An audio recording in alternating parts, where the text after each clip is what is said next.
3일 저녁 예배입니다. 사모님께서 기도하신 대로 오늘 저녁 예배는 2021년도 마지막 3일 예배입니다. 지난주 3일 예배를 드리면서 올해 마지막 3일 예배가 마침 민수기 24장인 것이 정말 감사하다. 하나님께서 미리 이때의 이 본문을 읽고 묵상할 수 있도록 그렇게 준비하신 것 같다. 그런 말씀을 드렸던 기억이 납니다. 제가 그렇게 말씀드렸던 이유는 오늘 본문 말씀 중에 모세가 무슨 멋있는 예언을 했기 때문이 아닙니다. 모세나 여호수아나 이스라엘 사람들은 오늘 본문 말씀에 전혀 나타나지 않고 있습니다. 오늘 본문 말씀에는 주로 발람이 주인공이죠. 그리고 그 옆에서 잠깐씩 조연으로 발락 왕이 나타나곤 합니다. 둘 사이의 관계가 처음엔 좋았는데 지금 마지막에 헤어지는 장면을 보니까 무척 불편한 관계가 되어버린 것 같습니다. 그렇게 한 것은 발락이 많은 돈을 주고 부탁한 것을 발람이 들어주지 않았기 때문입니다. 물론 발람은 다른 때와는 다르게 자기 마음대로 할 수 없었습니다. 자기 마음대로 자기 욕심에 의하면 많은 돈을 벌 수 있는 기회이기 때문에 돈을 주는 사람이 바라는 대로 이스라엘 백성을 향하여서 시원하게 저주를 퍼붓고 싶었을 것입니다. 그렇게 여러 번 시도를 했습니다. 잘 안 됐거든요.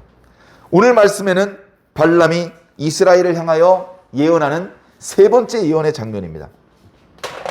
이미 1차 예언과 2차 예언이 있었죠.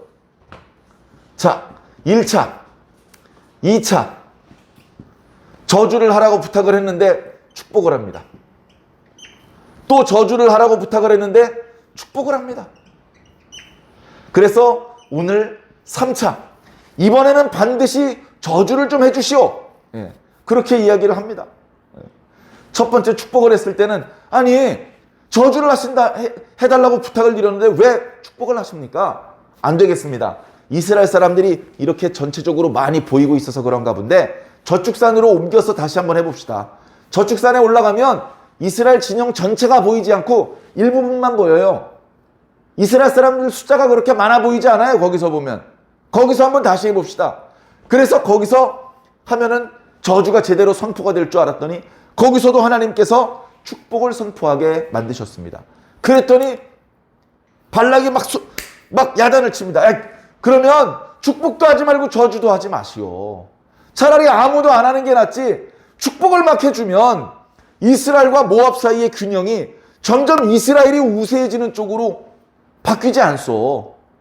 그렇게 말했더니 발락이 나는 처음부터 내 마음대로 말할 수 없고 하나님께서 말씀하라고 하신 것만 말할 수밖에 없다고 이야기를 하지 않았소. 나는 하나님께서 말하라고 한 대로 말했을 뿐이요. 그렇게 변명을 했던 것이죠. 아직도 착각하는 분들이 있으니까 다시 한번 반복해서 강조해서 말씀을 드리겠습니다. 말씀을 보면 성경에 나와 있는 말씀을 보면 마치 발람 선지자가 아니고 무당이라고 부르기로 했죠. 선지자라는 호칭이 얼마나 거룩한 호칭인데 이런 무당한테 그 호칭을 쓰긴 좀 아깝다. 그래서 발람 무당이라고 부르도록 하겠습니다. 발람 무당이 진짜로 하나님을 경외하는 마음이 있어서 돈의 욕심도 있었지만 그래도 하나님의 명령을 더 우선으로 생각하는 사람이어서 그래서 하나님께 잘 순종하는 거였다. 이렇게 오해하는 분이 있으면 안 됩니다. 발람은 전혀 하나님에 대해서 모릅니다. 발람은 하나님을 두려워하거나 하나님을 경외하거나 그런 마음이 조금도 없습니다. 그런데 왜 발람이 이렇게 하나님의 말씀에 잘 순종하냐고요? 하나님이 워낙 세게 나오시니까 발람이 하나님을 이길 수가 없는 거예요. 하나님께서 막 강제로 감동하셔서 말씀하게 하는데 그걸 거스려서 자기가 말하고 싶은 대로 말할 수가 없는 거예요. 단순히 자유롭게 말할 수 있는데 그렇게 했다가는 예언 후에 하나님께 진노를 당할 것이 두려워서 그런 게 아니고 말을 하는 그 순간순간 아주 강하게 하나님께서 간섭을 하시기 때문에 한마디도 발람은 자기가 원하는 대로 말할 수가 없었던 것입니다. 그래, 축복을 해주고 나서 고개를 돌리는데 자기를 기다리는 발락과 그의 신하들을 이렇게 쳐다보는 것이 상당히 껄끄럽습니다. 왜냐하면 그 사람들은 자신이 저주를 해줄 것을 기대했기 때문입니다. 그래, 자기가 축복을 해주고 나서 고개를 돌리고서 이렇게 보면 상당히 언짢고 불쾌한 표정으로 자기를 쳐다봅니다. 그러면서 막 얘기를 하죠. 아니, 저주를 해달라고 그랬더니 왜 축복을 해주고 그러는 거야? 그때 어쩔 수 없이 발락이 마치 자기가 하나님을 무척 경외하는 자인 것처럼 그렇게 변명을 했던 것뿐입니다. 진심으로 하나님을 경외하는 마음 추호도 없었다는 것을 꼭 이해해 주시기를 바랍니다. 발락은 단순히 이 민족에게도 신이 있고 저 민족에게도 신이 있다, 그렇게만 알고 있는 사람입니다. 그런 잘못된 지식을 가지고 있는 사람이 하나님을 제대로 알겠습니까? 하나님을 진짜로 경외하겠습니까? 어림없는 수작이죠. 그러나 그는 그래도 명색이 무당이었기 때문에 각 족속, 각 나라의 신들, 종교적인 어떤 행위들, 그런 것들에 대해선 익숙한 사람이기 때문에 종교적인 용어를 통해서 자신을 위협하는 발락과 그의 신하들을 이렇게 안정시켜 주었던 것이죠. 자, 결국 저주에 실패하고 축복을 하게 됩니다.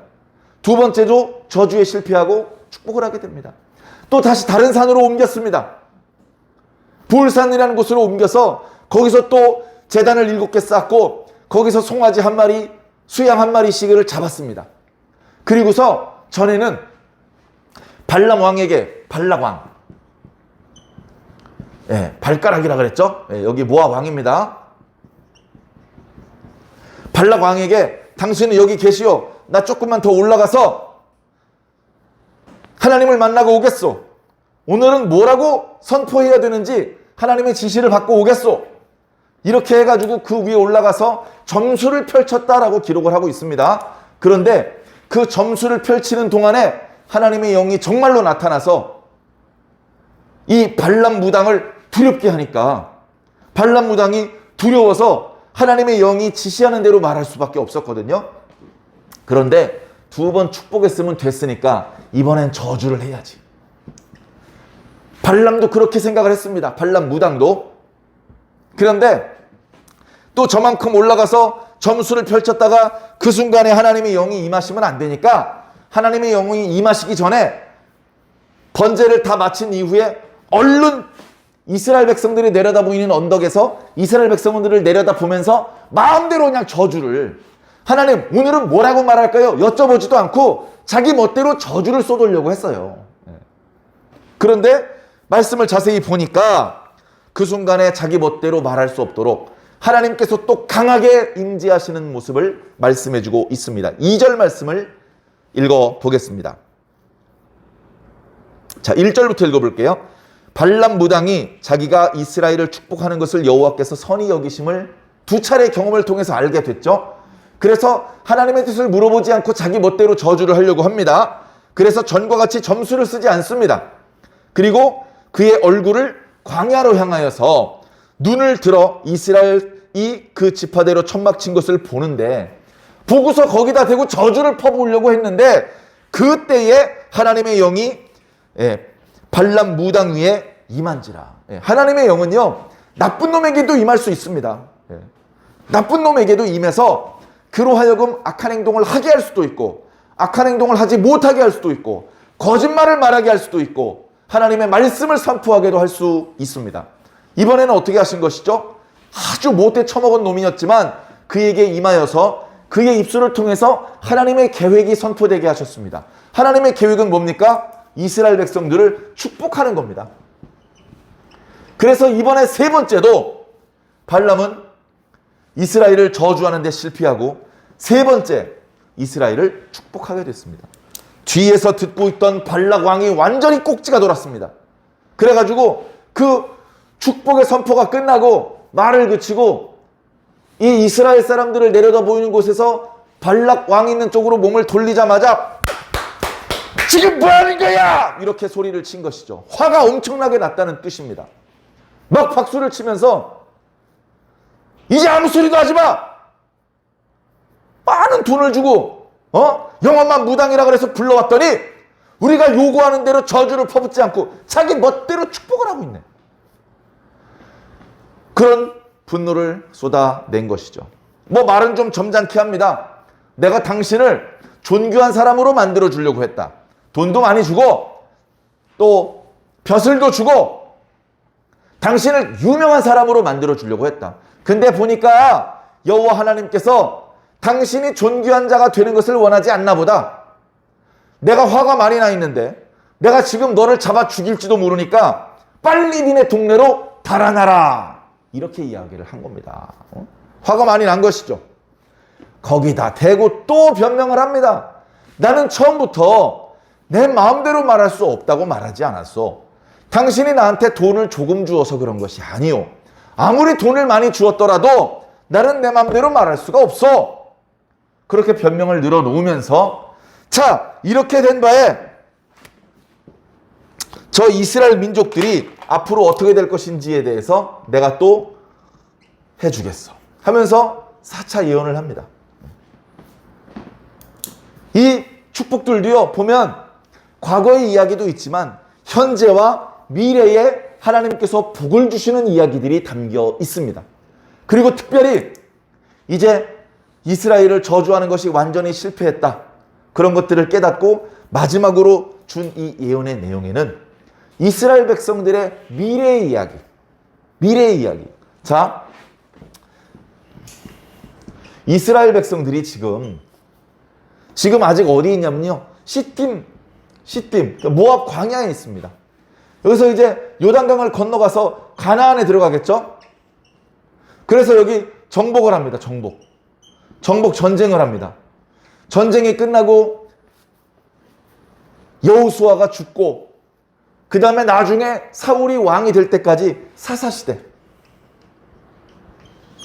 그 다음에 사울이 왕이 되고 그에게 부족함이 드러나서 그를 패하시고 다윗이 왕이 되고 다윗이 아들 솔로몬이 왕, 그 세 명의 왕이 120년이에요. 거기가 왕정시대입니다. 왕정시대.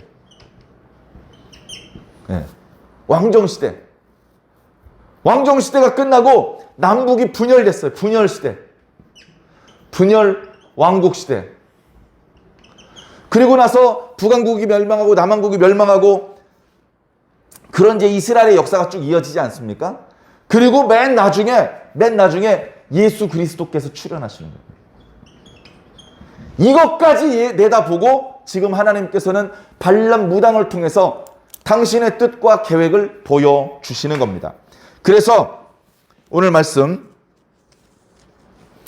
자 14절 이제 나는 내 백성에게로 돌아가거니와 들으소서 내가 이 백성이 후일에 당신의 백성에게 어떻게 할지를 당신에게 말하리이다 하면서 예언하여 이르기를 부올의 아들 발람이 말하며 눈을 감았던 자가 말하며 하나님의 말씀을 듣는 자가 말하며 지극히 높으신 자의 지식을 아는 자 전능자의 환상을 보는 자 엎드려서 눈을 뜬 자가 말하기를. 여기까지는 이제 서론이에요. 서론. 아이고 전주국 되게 길다. 자기 자신이 이렇게 위대한 사람이라는 것을 이렇게 공치를 하는 거예요. 마치 노래를 할 때 전주를 하듯이. 본론은 어디 나오냐? 17절부터 나오는 거죠. 자, 17절에 뭐라고 말씀하시느냐? 내가 그를 보아도 이때의 일이 아니며 내가 그를 바라보아도 가까운 일이 아니로다. 지금 내가 하는 예언은 당장 최근에 수일 이내, 수년 이내에 이루어질 말씀이 아니고 먼 미래에 이루어질 말씀이다. 먼 미래에. 네. 오늘날 우리가 이제 과학적으로 몇 년 전에 이런 일이 있었고 이런 예언이 있었고 대충 아니까 우리가 볼 때 어떻습니까? 3000년 이상 후에 3000년이 아니라 1000년 이상 후에 이루어질 말씀이죠. 예수 그리스도가 탄생할 이야기. 자, 내가 그를 바라보아도 가까운 일이 아니로다. 한 별이 야곱에게서 나오며 한 별이 한 별이 근데 이스라엘 사람들은요 별을 이렇게 그리지 않더라고요. 이스라엘 사람들이 그리는 별의 모양대로 하면 뭐 이런 식으로 그리더라고요. 삼각형 두 개를. 국기에도 이런 별이 있죠. 이게 이제 다윗의 별입니다. 그리고 우리가 잘 아는 예수 그리스도께서 태어나시던 밤, 동방박사들을 이끌던 그 별의 목적은 물론 동방박사들을 인도하는 목적도 있었는지 모르겠습니다만 하나님의 아들이 태어나는 곳을 외롭고 쓸쓸하지 않게 비추어 주시는 그런 역할을 했던 것 같습니다. 자, 메시아의 별입니다. 유태인의 별. 저 별이 나올 것이다. 그리고 또 뭐가 보이냐면 홀이 보여요. 홀. 규라고 표현하죠. 규. 요런 모양으로 되어 있는데 성탄 장식에도 어디 없나요? 예. 이렇게 조그만하게 막대사창처럼 생겼는데 실제로는 길이가 1m도 안 돼요. 조그만하게. 그래서 금으로 만든 것은 금홀, 금규. 그렇게 말을 하고 있는데 어떤 국가적인 행사가 있을 때 황제가 손에 들고 이렇게 그 행사를 주관을 할 때 그때 가지게 되는 그런 어떤 소지품입니다. 그건 뭐냐 하면 왕권이야, 왕권. 아무도 그 규를 대신 들고 있을 수가 없습니다.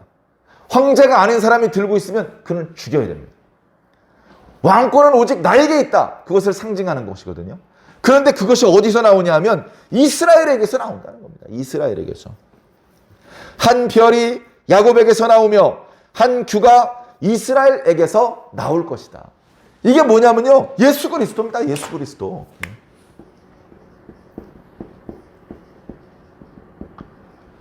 예수 그리스도. 뒤에 있는 말씀을 보면 주권자라고 표현하고 있습니다. 19절에 주권자가 야곱에게서 나서 남은 자들을 그 성읍에서 멸절하리로다.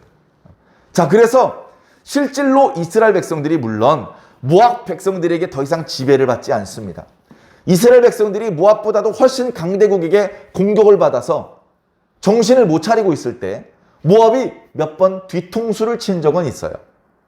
그러나 그 외에는 항상 이스라엘이 모압을 압도했습니다. 특히 다윗 왕 때 모압을 자기 외할머니의 고향이기 때문에 존중해 주었지. 그죠? 그리고 그가 도망 다닐 때에 잠깐이었지만 자기 외할머니의 고향이었던 모압 땅에 자기의 부친을 잠깐 이렇게 맡겨드렸던 그런 적이 있을 정도입니다. 그래서 모압은 특별히 함부로 죽이고 막 짓밟고 막 무너뜨리고 막 그렇게 하지 않고 가족처럼 대접을 해줬어요. 그러나 모압이 한 번도 이스라엘을 압도하거나 이스라엘을 이렇게 지배하거나 그럴 수는 없었습니다. 그게 단순히 이스라엘과 모압 사이에 어느 나라가 더 국력이 센 것이냐 이런 말씀을 하는 게 아니에요. 하나님은 그런 거를 말씀해 주시는 게 아닙니다.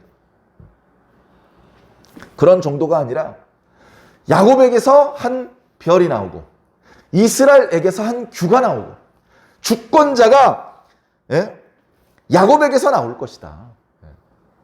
이 말씀이 어떻게 보면 구약 성경의 민수기에 24장에 발람 선지자의 이야기 속에 나타나고 있는 겁니다. 바로 이 말씀을 하고 싶어서 민수기 24장 17절 말씀을 모든 이스라엘 백성들과 모든 그리스도인들에게 들려주고 싶어서 별로 들으면 찝찝하고 그 흘러가는 이야기가 아주 그 뒷이야기도 아주 더티하게 끝나기 때문에 이스라엘 백성들로서는 이런 이야기는 후세에게 계속 이어주고 싶지 않아요. 야, 너희들은 몰라도 돼 해가지고 이 이야기는 잊혀지길 바랬을지도 모르는 그런 이야기일지도 모르지만 결정적으로 하나님께서 발람 무당을 통해서 바로 민수기 24장 17절의 예언을 하게 하셨기 때문에 이 말씀은 그 누구도 함부로 지울 수가 없고 계속해서 기록이 되고 번역이 되고 보존이 되고 전파가 되게 하셨던 것입니다. 그래서 오늘 우리들에게까지 전파되는 것이죠. 그래서 우리는 예수 그리스도를 추억할 때, 성탄절을 기념할 때, 성탄절에 관련된 여러 그림들, 연극들, 영화들 이런 것들을 볼 때 거의 빠지지 않고 등장하는 것이 메시아의 별, 야곱에게서 한 별이 나올 것이라고 말씀하셨던 이 말씀의 성취로서의 그 별, 그리고 성탄 장식을 할 때 거기 방울도 달고 종도 달고 뭐 다양한 걸 가지고 장식을 하죠. 그런데 그 중에 하나가 조그만한 지팡이 모양입니다. 저는 어렸을 때 그게 뭔지도 몰랐어요. 그리고 그게 어떤 유래가 있는지 이런 것들을 모르는 분들은 과자래요, 과자. 뭐 진저브레드 같은 걸 만드는 방식으로 지팡이 모양으로 만드는 과자래요. 그렇죠. 뭐 성탄 장식 끝나면 그거 다시 이렇게 그 장식을 해체하면서 먹습니다. 물론 먹을 수 없는 것으로 이렇게 만들어서 보관해 놨다가 다음에 또 쓸 수 있게 그렇게 하는 경우도 있지만, 그런데 그것의 유래는 과자가 아니고요. 그것은 통치자가 들고 있는 것으로 상징되는 규입니다. 규. 개역 한글판 버전에서는 홀이라고 그렇게 명시가 되어 있어서 홀이라고 우리가 더 익숙하게 알고 있는 바로 그것. 왕권을 상징하는 것이죠. 자, 이 왕권은 단순히 우리 대한민국 영토보다도 작은 그 이스라엘 땅의 통치권을 말하는 게 아닙니다.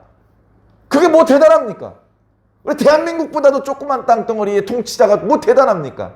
그러나 하나님께서 야곱에게서 주권자가 나온다고 하셨을 때 그 주권자는 단순히 우리나라 대한민국의 강원도 정도 되는 그 조그마한 땅덩어리의 주권자를 말하는 것이 아니고 온 하늘과 온 땅의 주권자를 말하는 것입니다. 그 주권은 자기 멋대로 생길 수가 없습니다. 아이씨, 나 하늘과 땅의 주권자 할 거야! 제 아무리 목에 핏대를 세우고 소리 질러 보십시오. 주권이 그에게 허락되지 않습니다. 대한민국에서 대통령 하는 것도요, 쉬운 일이 아니에요. 꽤 오랜 기간 동안 여기저기를 돌아다니고 많은 사람을 만나고 토론을 하고 방송에 출연하고 연설을 하다가 목이 쉬어야 됩니다. 하늘과 땅의 주권자가 자기 멋대로 하고 싶다고 할 수 있는 것입니까? 더더군다나 우리 인간처럼 수명이 짧은 생명체가 어떻게 하늘과 땅의 주권자가 될 수가 있겠습니까? 이것은 오직 하나님의 아들 예수 그리스도만 할 수 있는 것입니다.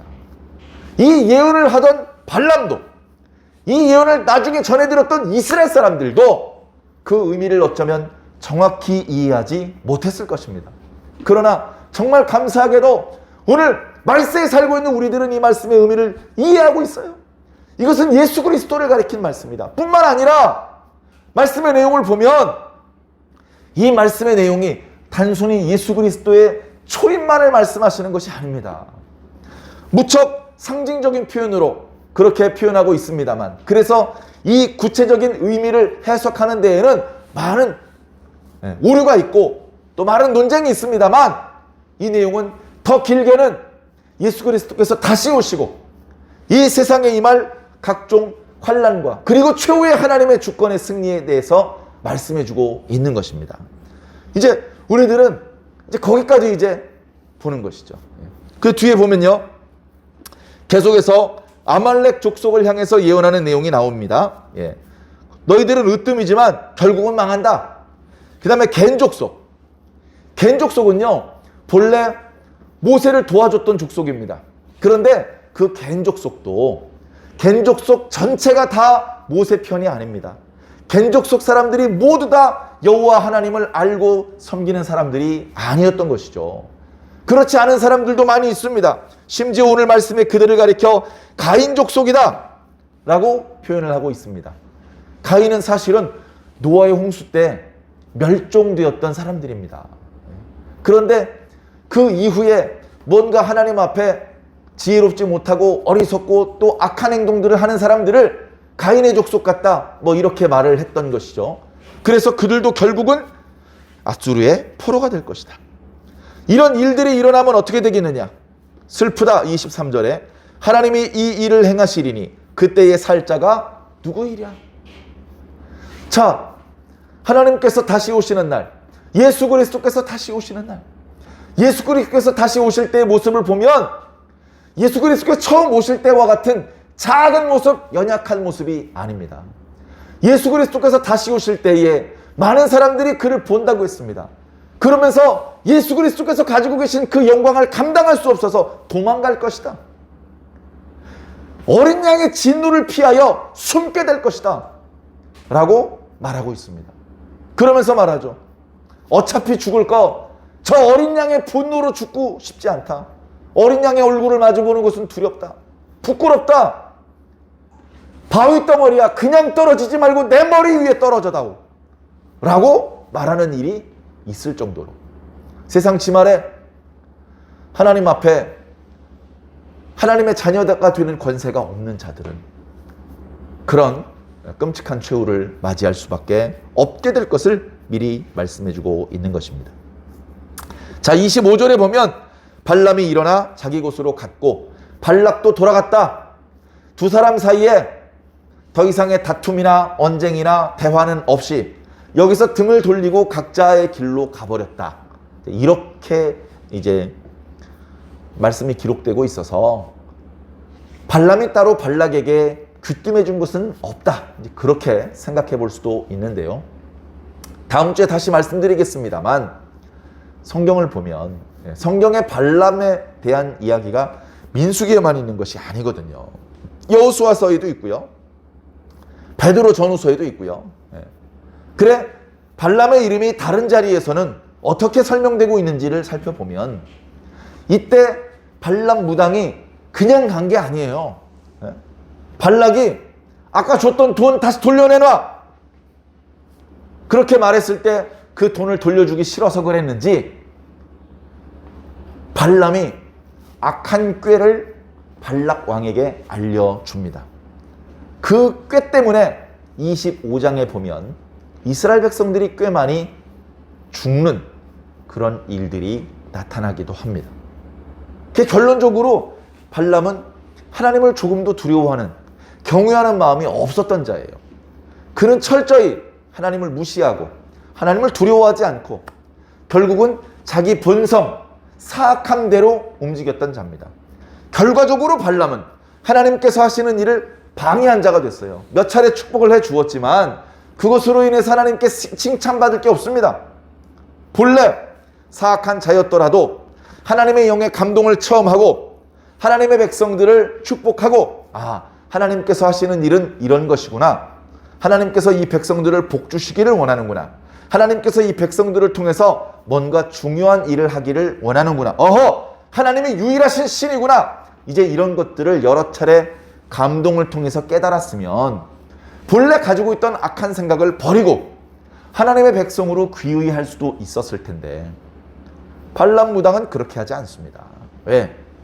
마음속 깊은 곳으로부터 뼛속 깊은 곳으로부터 사악한 사람일 뿐이었기 때문에 그렇습니다. 그래서 그는 결과적으로 하나님 두려운 줄 모르고 하나님께서 하시는 일을 방해하는 일을 했고 하나님께서 사랑하시고 복주시기를 원하는 하나님의 백성들이 하나님께 범죄해서 죽임을 당하게 만드는 대죄를 저지르고 만 것입니다. 그 결과 그는 늙어 죽지 못합니다. 처참한 끔찍한 최후를 맞이하게 되죠. 사랑하는 성도 여러분, 오늘 말씀을 통해서요 우리가 깨달을 수 있는 주제는 아주 명확합니다. 발람이 자기 마음대로 이스라엘 사람들을 저주하려고 했어요. 그렇게 할 수 있을 거라고 생각을 했어요. 하나님께서 오늘은 이런 말씀을 해라 저런 말씀을 해라라고 지시한 적이 없으니까 그렇게 지시하시기 전에 얼른 내가 먼저 가서 나 하고 싶은 말을 마음대로 해야지. 그렇게 할 수 있을 줄 알았어요. 그렇게 시도를 했어요. 발람 무당은 하나님을 경외하는 마음이 전혀 없었다니까요. 자, 그렇게 했음에도 불구하고 하나님께서 그 순간을 놓치지 않고 발람 선지자에게 간섭을 하는 겁니다.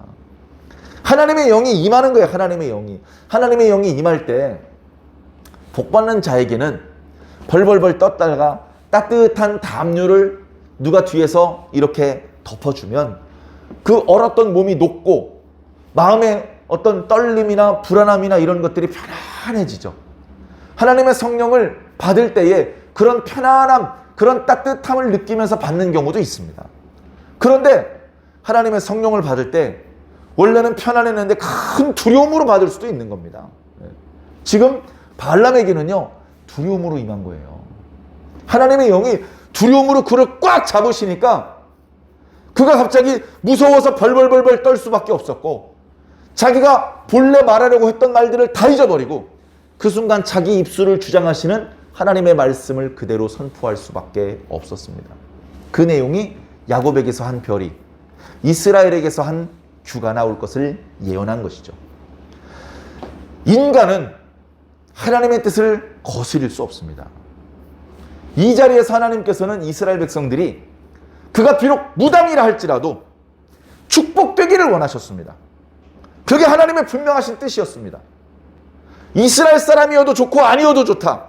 누가 입을 벌리든지 이스라엘을 향해서는 축복만 해야 돼. 이게 하나님의 뜻이었습니다.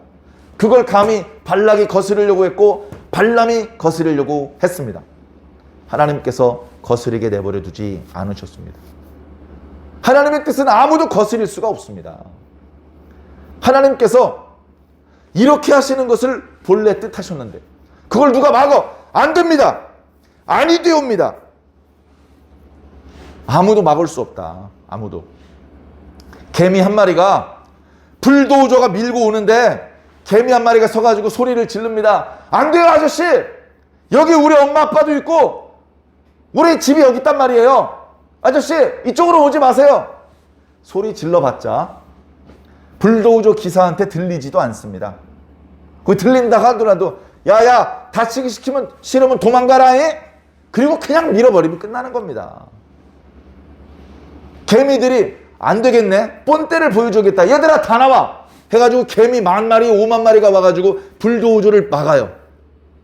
그 불도저가 개미한테 막혀가지고 엑셀레터 밟았는데 왜 안 움직이지? 그러겠습니까?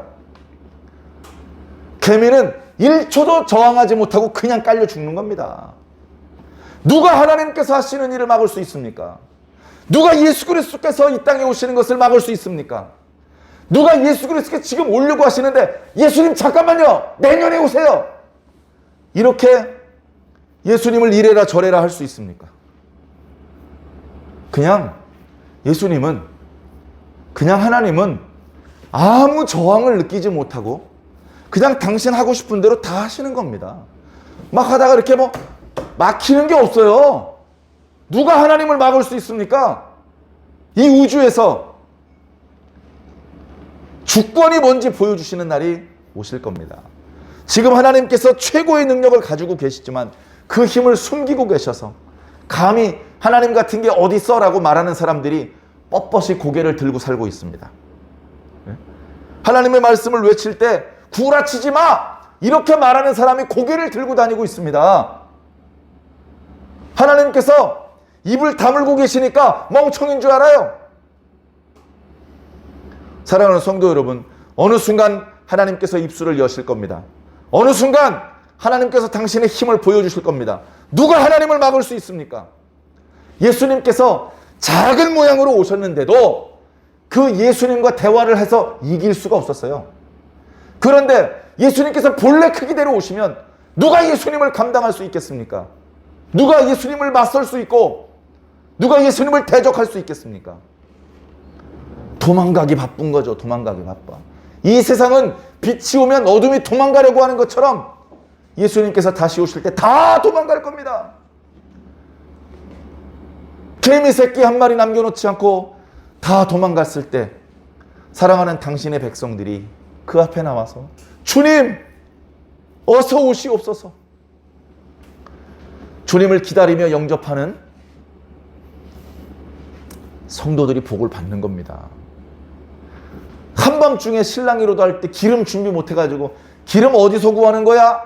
해가지고 나가가지고는 기름을 채워가지고 신랑을 제대로 영접할 수 없어요. 예수님께서 주신 열처녀의 비유에 보면 기름을 어디서 구해가지고 왔는데 그게 기름인지 물인지 몰라.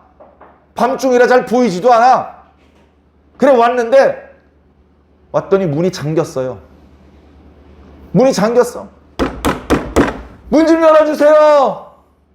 문 못 열어준다. 너희 늦었다. 하나님 앞에 넌만 늦었어. 이런 말 들으면 안 됩니다. 천국 문을 어떻게 찾아왔는데 천국 문을 두드려도 안 열어주시면 얼마나 불쌍합니까? 그 사람이 너무나도 슬퍼서 원통해서 울면서 이빨을 간다고 그랬어요. 어지간하면 그냥 울지 이빨까지 갈진 않습니다. 그런데 왜 복음서에는 그렇게 많이 울며 이빨을 가는 일이 있을 것이다 라고 말씀하셨는지 몰라요. 보통 억울한 게 아닙니다. 애초에 예수님 안 믿던 사람이면은 이빨 안 갈아요. 예수를 믿었던 사람인데도 불구하고 천국에 못 가니까 큰 축복을 받고 칭찬을 받을 수 있는 자리에 있었다가 잠깐 자리를 비운 사이에 예수님 오셔서 기회를 놓치다 보니까 얼마나 억울하겠습니까? 인간적으로는 문 열어주고 싶어요. 인간적으로는. 최근에 좀 부실했지만 그래도 과거에 충성스러웠으니까 과거의 그 공로를 인정해주고 싶어요. 그 인간적인 생각이에요. 하나님께서 문을 닫으면 열 수가 없습니다. 사람이 닫은 게 아니기 때문에 사람이 열 수가 없는 거예요. 그러니 문 닫히기 전에 자기 자리를 지켜야 됩니다. 자기 자리를 지켜야 됩니다. BTS 공연 같은 거 하면요, 표가요 인터넷으로 순식간에 매진된답니다. 공연장에 갔는데 S석, R석이 아니다 보니까 저 구석탱이에요. 무대가 잘 안 보여. 정면도 아니야. 그래도 상관없어. 저 뒤에서 죽으라고 소리를 지르고 펄쩍펄쩍 뛰면서 춤을 춥니다. 자기 자리가 있는 게 소중한 거예요. 자기 자리가 있으니까 문을 열어주는 겁니다. 표 보여주세요. 아, 자리가 있는 분이군요. 들어오십시오. 자리가 없으면 못 들어갑니다. 하나님 나라에 자기 자리가 있어야 돼요. 여러분의 자리는 어디입니까? 지금 여러분들이 기도하는 자리, 그 자리 비워놓지 마세요. 여러분들 봉사하는 자리, 그 자리 빵꾸 내지 마세요. 기도하는 자리, 봉사하는 자리 뻥뻥 빵꾸 내놓고 하나님 나라에 여러분 자리가 보장되기를 바라십니까? 지금은 기도 안 하면서, 지금은 봉사 안 하면서, 회사에 출근도 잘 안 하면서 회식 자리에서 가장 맛있는 고기가 구워지는 자리에 여러분들 자리가 마련되어 있을 걸 기대합니까? 그럴 수 없는 거잖아요. 인간적으로도. 영적으로는 더 엄밀한 겁니다. 영적으로는. 사람의 생각으로 판단하지 않으시길 바랍니다. 하나님의 판단이 가장 정확한 판단입니다. 2021년도 이렇게 저물어 갑니다. 과연 우리는 내가 예배드리는 그 자리를 내가 지켰는지, 대면으로 어려우면 비대면으로라도 자기 자리를 지켰는지 여러분 스스로 판단해 보시기 바랍니다. 그리고 2022년도에는 목숨을 걸고 그 자리를 지키시기 바랍니다. 여러분들이 예배드려야 할 그 자리, 여러분들이 기도해야 될 그 자리, 여러분들이 봉사해야 될 그 자리를 다른 사람한테 뺏기지 마십시오. 여러분들 몸으로, 여러분들 목숨으로 그 자리를 지켜야 됩니다. 그렇게 여러분들이 모든 것을 투자해서 그 자리를 지킬 만한 가치가 있는 자리입니다. 그 자리 다른 사람한테 뺏기고서 뒤늦게 울어봤자 아무 소용없습니다. 지금 기회 있을 때 부지런히 예배드리고 기도하고 봉사해 주시기를 예수님 이름으로 간절히 당부드립니다.